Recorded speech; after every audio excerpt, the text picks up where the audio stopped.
Certains scientifiques en sont persuadés, la clé qui nous permettra de découvrir de la vie sur Mars se trouve ici, dans cette étendue au climat similaire à celui de la planète rouge. Le désert d'Atacama au Chili est le plus vieux et le plus sec sur Terre, il a 150 millions d'années. L'an dernier, des scientifiques qui analysaient des échantillons recueillis par la NASA ont affirmé que de l'eau coulait sur Mars pendant les mois d'été, ce qui ouvrirait la voie à une possible vie sur Mars. Mais pour l'astrobiologiste chilien Armando Azúa, l'eau n'est pas indispensable à la vie. La preuve, des micro-organismes vivants ont été trouvés dans l'Atacama. Récemment encore, dit-il, on croyait qu'on avait plus de chances de trouver de la vie dans les régions de Mars où il y avait de l'eau. Dans les autres régions de Mars, on jugeait impossible que quelque chose puisse survivre car le climat y était selon nous trop sec. Eh bien, nous avons trouvé un endroit aussi sec sur Terre qui a été colonisé par une myriade de micro-organismes. On a continué à chercher des formes de vie et on s'est aperçu que dans des régions sur Terre où on ne pensait pouvoir trouver aucune forme de vie, on prouvait le contraire.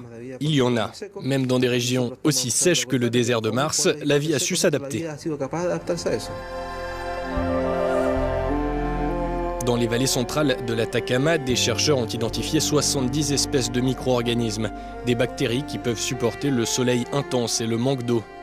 Or, la NASA affirme depuis 2003 que les missions Viking, qui dans les années 70 n'avaient pas trouvé de signes de vie sur Mars, n'auraient à l'époque rien trouvé non plus dans l'Atacama.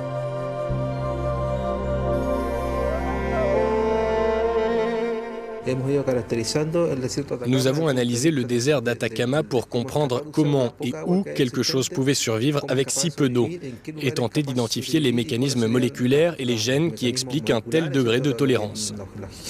Nous voulons à la fois comprendre comment il est possible de survivre dans un endroit aussi sec et définir ce qu'on pourrait en déduire.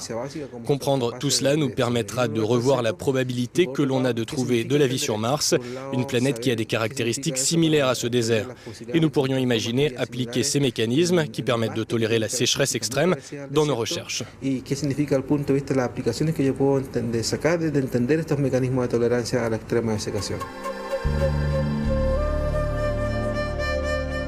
Si l'hypothèse du Dr Azúa est vérifiée, elle pourrait avoir un impact considérable sur la recherche spatiale.